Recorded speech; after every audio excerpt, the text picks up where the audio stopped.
Hey guys, today I'm going to show you a real cool tip on how to catch big giant perch in Presque Isle Bay. So there's a million different ways to do this. Guys catch them on shiners and different types of jigs and even maggots and stuff like that.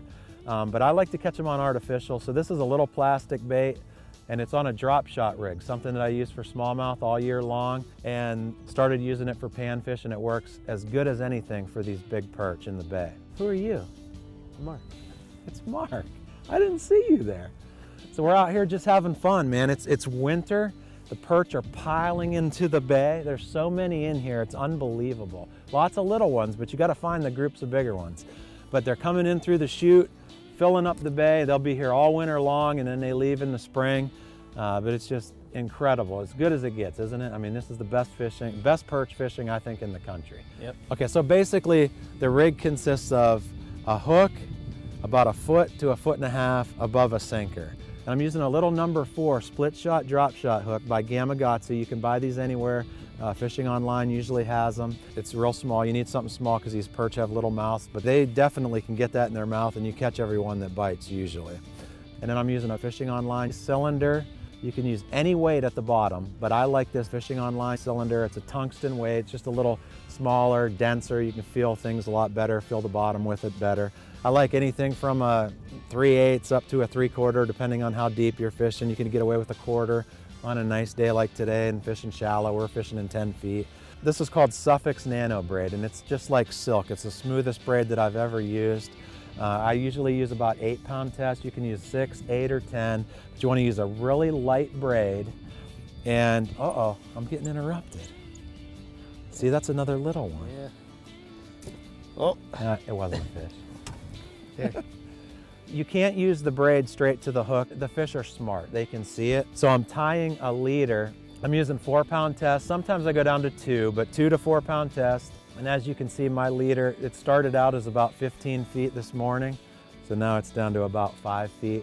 But anything 4 feet or better, you don't want those fish to see your braid. Fluorocarbon, I like because sometimes you're fishing a little deeper and you want that sensitivity. It doesn't have any stretch. So this is a 7.5 light Fate Chrome from 13 Fishing.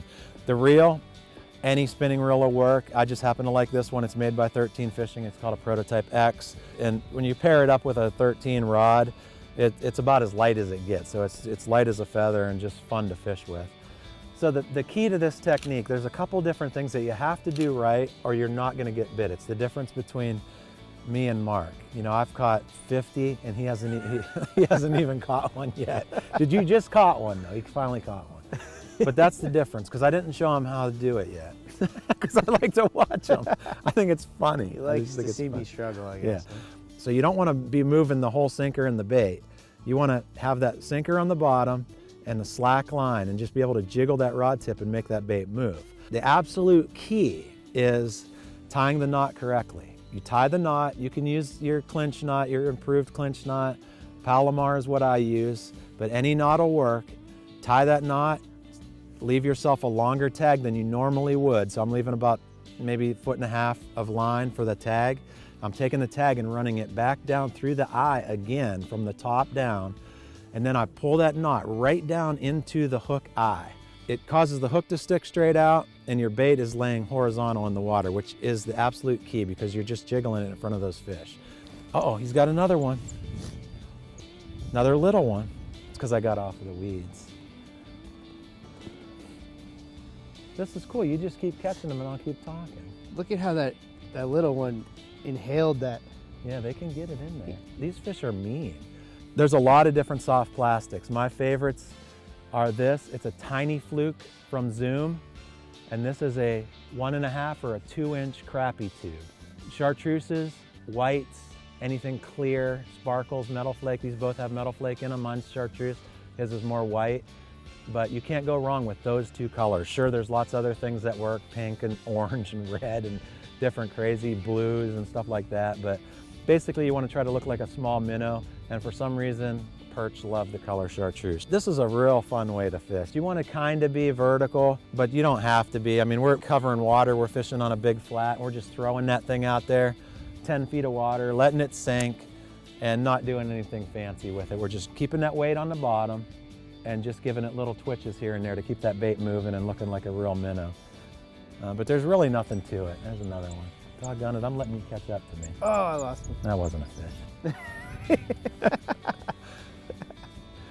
But anyway, a lot of times the guys that go home with limits of big ones caught 200 in the day. So they're weeding through some small ones. We got the luxury of being in a boat. You can do this off the bank in a number of different places, on the city side, on the bayfront, on the peninsula side, the channel walls. There's all docks, marinas.